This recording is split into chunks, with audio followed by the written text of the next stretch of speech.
Welcome back, and in this tutorial I will show you what is the solution for the inefficiency that we have found earlier. So inefficiency was that I was trying to read y. It will find nothing, no new number will be found here. So this will be inefficient flowchart. Nothing will be read here and it will stuck at this point. Okay. So it was trying to find the we were writing here read y. So it earlier we were trying to go here and we were writing here read y, but here is nothing to read new. Okay, so what will be the condition in which we have to go here again to read y? So I will make modifications in this flowchart so that this kind of inefficiency will never again rise in this program. So I will try to erase few lines. So I will try to modify my flowchart so that I will not face this kind of problem again. This problem will be faced by me again here also. This problem we will face here also, as here it was like this, that my x was smaller than this y and I need to replace this x. What if it was case like this? What if it was instead of this 5, instead of this 4, it was 4 here, instead of this 4, what if it was 6? 6, 3, 1, 2 and 5. Now in this case it will not get replaced here because 6 is already greater than this. So what we will do now?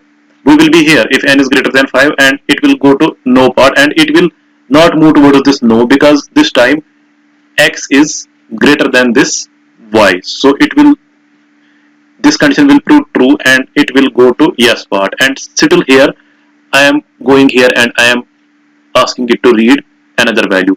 In this case also it will not find any new value. So for this case and this case, for both these lines, for this yes also, for this yes line also, and for this no line, then this line, this one, for this line as well as this line, I need to put another conditions so that I will move only towards this when my n is lesser than 5.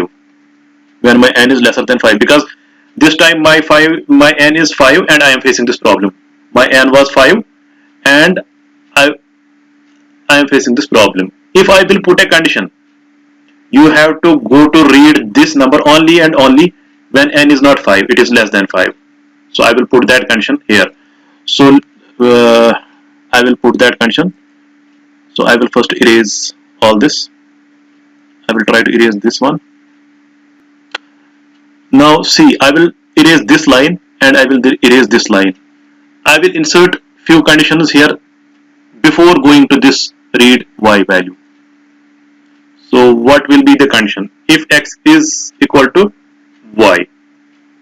So here it was, here we have two cases. Earlier this is one case and this was another case. If I have 4 instead of this, if I have 4 instead of the 6 and that 4 is replaced by 5. Earlier we have seen this 3, 1, 2 and 5. In this case we are facing this problem and in this case we are facing this problem. Problem is that we need to read next number, but the next number is not available. We need to read this next number here and we need to read this next number here. Problem is that we are forced to read this number and we are forced to, in this case also we are forced to read this number. So this is the case, this one is the case when x is greater. So this is this case, this line, and this one is the case when x is lesser than y and we have to replace the value of x with y, and this is this case. We are here. This is one case and this is two case. This is case 1 above and this is case 2.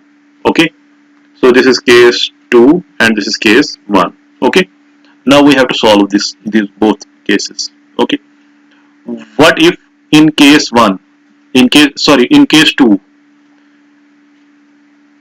so we are here. So what if I will do this?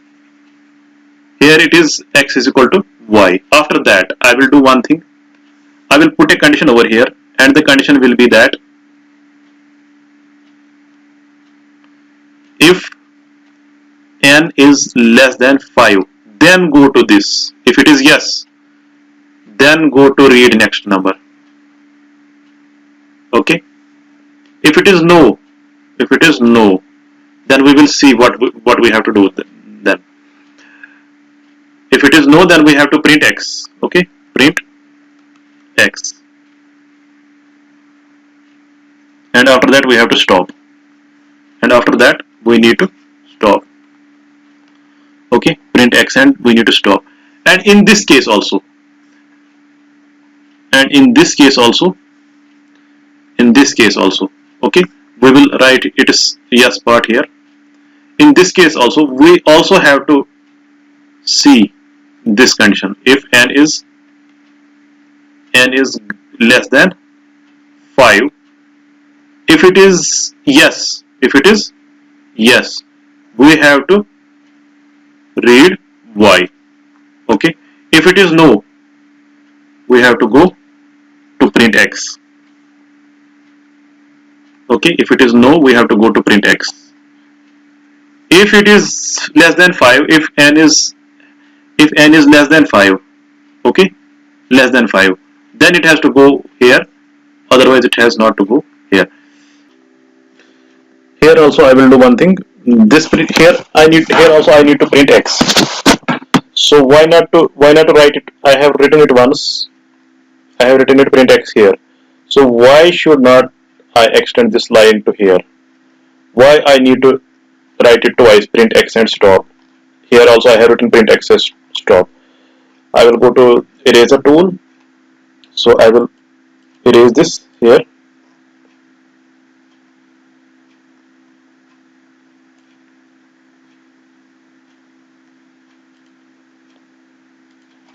So what will I do then? I will extend this yes line. This is yes line. I will extend it to here. So I will extend it to here, and I will print x, and then I will stop. Okay. So after that, I will check whether my results are coming uh, right or wrong. So I was facing this problem after this 5. So I am here again. I will first clean it. Here. So let me check here again. So my considering previous case when my this y was 5, okay, y I had read 5. I have read it here y as 5. I am considering this case 2. Y as 5 and n as this was 1, this was 2, this was 3, 4, and n was 4, and I have made it, and n is here, n is n plus 1. So here it will become n plus 1, that is equal to 5.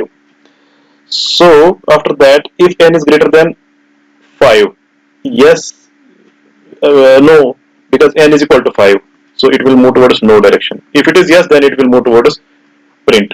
So it is no, and I will write if x is greater than y. If x is greater than y, I will compare x. X was 4 in this case. Okay, x was 4, because you can see here x was 4. Because I am one step back in this. Okay, this was earlier 4. I will write it back 4. Okay, if n is greater than if x is greater than yes, x is greater no. If x is greater than y, x is not greater than y, x is smaller than y, so x needs to be replaced with y. So this 4 will be replaced with this 5. So this 5 will come here. Okay. Now after that, it was going to earlier it was going to read y. It was going to read, but it was not finding any number here. Before going to read y, it will go here. It will go here. What will it check? If n is less than 5, no. What is n? N is 5 here. You can see in memory map also. This is the value of n. N is 5. I am checking here if n is less than 5, but it is not less than 5. It is equal to 5. Okay. If n is less than 5, then go to here. This time it will not go here because it is not yes. This condition is not true. It is no, because n is equal to 5. It is not less than 5. So it will print x. What is the value of x then? X value has been replaced by this 5. So I will, first of all, I will write this array again. 5 3 1 2 5. X was replaced earlier, it was 5. It was replaced here because we have replaced it here. X is equal to y. We ignored, sorry for that, I ignored it earlier to write here again. So my x is 5 and this x will get printed 5, and 5 is greatest among these numbers. Okay, because it was 4 earlier, we have replaced it with this 5. So whatever the number out of these was greatest, that was being written here at last, and that is printing, that we are printing here. Okay, now again we will take another case, this one. In this case also same thing will happen. We will check whether n is less than 5. If it is less than 5, then and only then you have to read again next number and assign it to y. If it is greater than, once it is equal to 5, here it is equal to 5, no need to go again to this and read this. That's it. Now you can draw each and every case from the beginning. Okay, let me write each and every case and you should try on this final flowchart. Okay, you need to check this with the help of memory map. First it was 3 5 1 2 4. First you need to check this case with the help of memory map, and memory map you will write like this: x, y and n. Okay, this is the first case and this is second case. When you was having second case is like you are having 3 5 1 2 and here it will be 6. Okay, this will be the second case. You need to check these cases with the help of this memory map in this flowchart, whatever is our final flowchart. Similarly, if you are supposed to find greatest number among uh, 10 numbers or greatest number among 100 numbers, the only thing you have to do that time is that you have to replace this 5 with that number. Like if you have to find greatest number among 100 numbers, if n is 100, in this case n was 5, we were finding greatest among 5 numbers. These were 5 numbers like this: 3 4 1 2 5. These were 5 numbers. But if it was a case you have to find greatest among 100 numbers, there were 100 numbers given. So this n here is replaced by only, this 5 is to be replaced by 100 only that time. Here also we will replace this 5 by 100. Here also we will replace this by 100.